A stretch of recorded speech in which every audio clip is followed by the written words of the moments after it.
Hello and welcome back to my channel, A Transformed Life with Tiffany Capello. And today I want to tell you my story of recovery from severe anxiety, because I know there's many of you out there that think, wow, Tiffany, you don't understand. My anxiety is so severe. I'm so debilitated that I don't know how I'm ever going to recover. I've tried so many things and nothing's working for me. Well, I want to tell you, I was there. So today it's about me telling my story to you, not so you'll feel sorry for me and what I went through, but so that you can understand on a deeper level. So I've given you guys bits and pieces of my story, but I really want to dive in deep. So basically, and I hear this a lot from my clients, I've struggled with anxiety my whole life. Like when I was a child, of course, I didn't recognize it as anxiety when you're 3, when you're 4, when you're 5. But looking back now as an adult, I could see that I did have anxiety. I was an extremely shy child. So, I was always nervous, hiding behind people in the family, scared, jittery, wouldn't speak when spoken back to, had difficulty sleeping, very, very sensitive, so that if you even looked at me wrong or you were slightly angry with me, I would cry. And these are, of course, signs, that shyness, that nervousness, that, even signs like having digestive trouble, stomach aches, headaches, lots of allergies. All of that stuff can be signs that a child has anxiety. And I had anxiety. Now, there's a good reason for that, because before my dad got custody of me at age 6, I lived with my mom, and she was a drug addict. And she was a drug addict her whole life, sadly. I'm not angry at my mom. And if you are angry with your parents, it's okay. One of the things I've learned on this journey I've been on is, this is going to be news to some of you. You don't have to forgive people. You can't force yourself to forgive. Forgiveness is something that you work through as you begin to understand yourself and heal. You begin to develop compassion for others. And if you don't want to forgive someone, if you don't want them in your life, that's perfectly okay. So I have been able to forgive my mom because I understood that back then there weren't a lot of resources to help my mom recover from her severe trauma. So she was reacting to her severe trauma and traumatizing me. And her mother was probably reacting to her trauma. So this trauma was being perpetuated down through the generations. But the buck stops here, okay? Sadly, I didn't recover from my anxiety, so I did some damage to my children as well. And I'm really sad to say that. I wanted to be the very best mom. I know a lot of you out there struggling with anxiety, your parents, and you think, oh my God, some of the things I've said or the behaviors I've exhibited have, perpetuated this cycle of maybe trauma or anxiety. Well, let me tell you, when your kids watch you heal, they learn a valuable lesson for that. My kids have watched me heal from anxiety. They have watched me rise above the challenges of trauma. And that is a huge inspiration to them. And they would tell you today that watching that has given them a lot of courage when they face challenges. So if you've struggled with anxiety, you think you've passed some of that on to your children, it's okay. We just perpetuate these cycles of trauma until we stop them. And that's the important thing, not what happened back here, but that you are taking steps to stop that cycle. And so, as I said, I had a lot of anxiety. And then, of course, as a teenager, I had a lot of anxiety. And as a young adult, I had a lot of anxiety. Now, I did go to therapy from time to time, but it was just traditional talk therapy. So I would go in, talk about my problems with the therapist. Now, that was useful because when you talk about your issues with a therapist, you begin to understand yourself. Why do I react this way? Why am I struggling with anxiety? And I learned that the trauma I had as a young child created some of the thought patterns and behaviors. That was super useful. What I didn't learn in therapy was, well, what do I do about it now?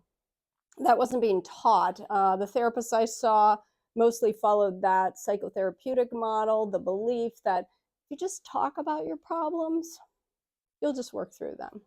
Didn't work for me, and I know it hasn't worked for a lot of you guys as well, because I hear your stories. But everything really came to a head when I hit around 34. Okay. So I managed to manage my anxiety, to struggle along. I got married, I had kids, I graduated from college. I was a stay-at-home mom, active in my church, actually got into a religious cult, which created more stress for me. But at one point when I was 34, my nervous system literally crashed. I was going without sleep. Was having lots of kids, one after another. That was part of my religious faith at the time. And the lack of sleep, the stress of being in that religious cult, the difficulties I had in my marriage that I didn't know how to deal with, the trauma from my childhood, my negative thinking patterns, all compounded to crash my nervous system.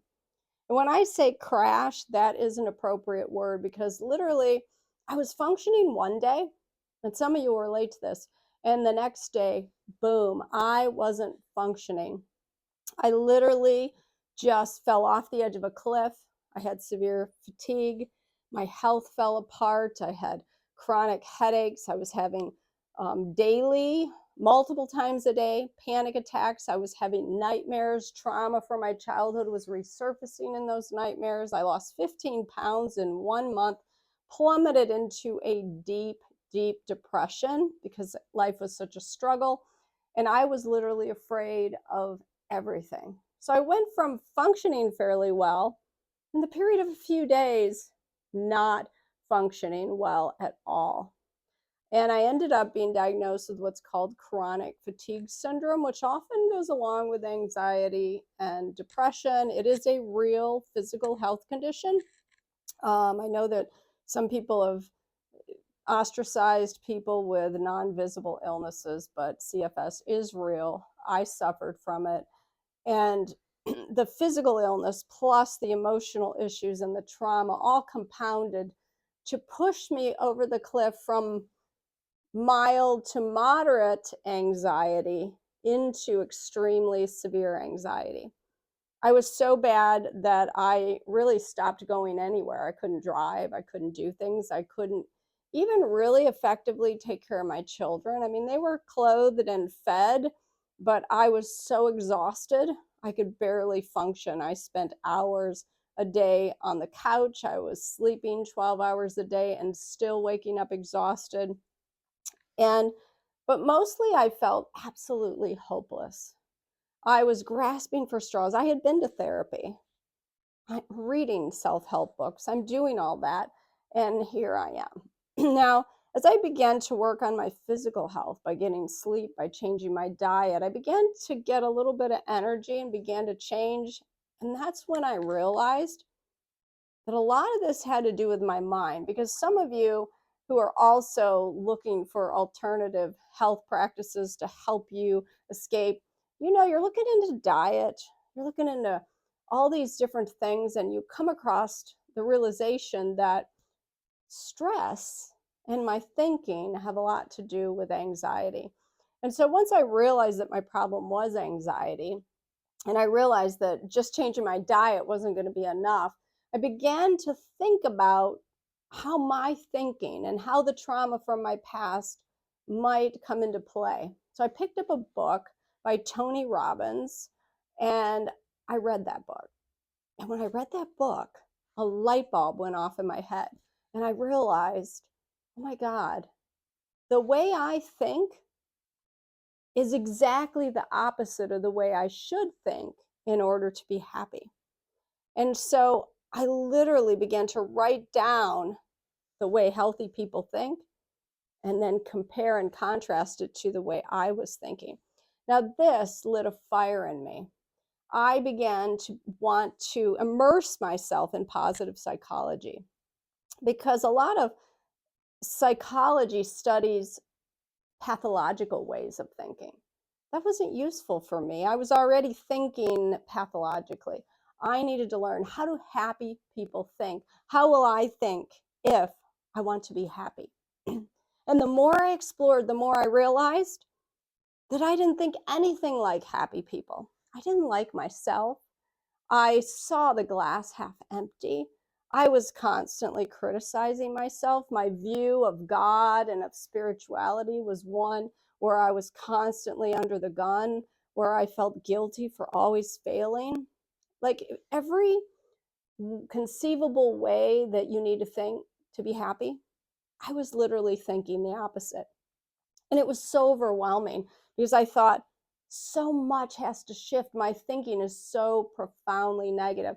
Now, the reason I'm telling you all this is because you might find yourself in the same place right now. You might think, oh my God, my self-talk is negative.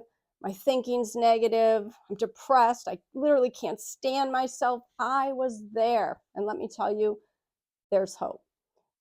So once I realized my thinking was wrong, I began to do things to shift that thinking. And I did what you're probably typically doing. I saw a counselor from time to time. I switched a little bit. I went into more of a cognitive behavioral therapy approach instead of a psychotherapy approach. Started doing affirmations, tried some EFT and meditation. All that was good. I was beginning to see changes. I was beginning to shift. I eventually left the religious cult.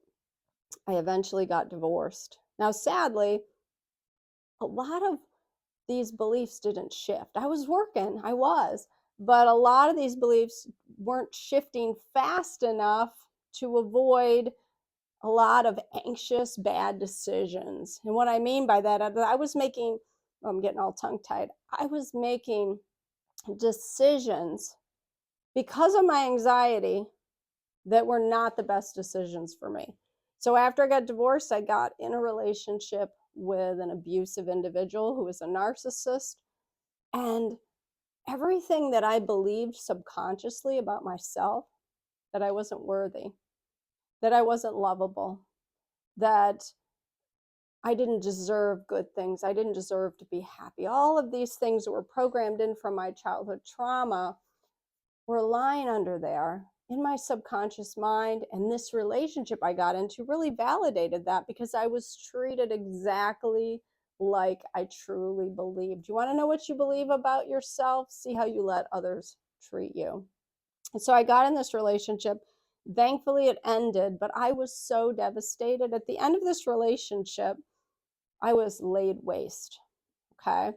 I had recovered somewhat from anxiety and depression, considerable amount.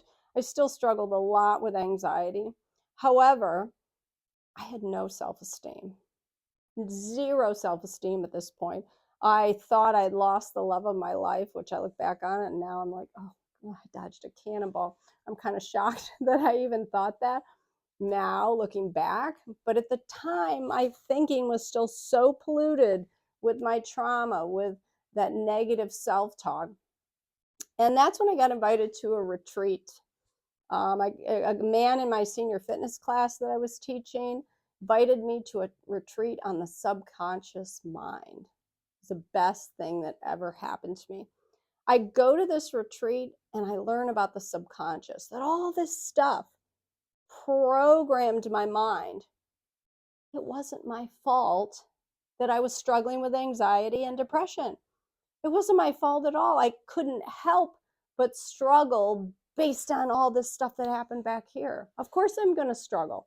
So this huge weight was lifted. I didn't see myself as someone who was broken, whose brain wasn't working right. I saw myself as someone who was programmed for anxiety and depression. And what I wanted to know now was, now that I know the problem, the programming in my subconscious, how can I get out? And then I began a journey. I researched, I studied, I read Joe Dispenza, I read all the books on the subconscious mind. Eventually, I found hypnosis. And that's when my life truly began to change, because now I had a way for my brain, all those negative things, to be reprogrammed out of my brain. So I could heal the childhood trauma. I could recognize and replace the negative limiting beliefs with positive and empowering beliefs. So this was the true game changer. And how did that work? it still took some time. I had to identify those limiting beliefs and then change them on a subconscious level. But that was the fuel or the impetus for where I'm at today. And where am I at today? Happy. Now, I won't tell you I never have anxiety because that's just not possible.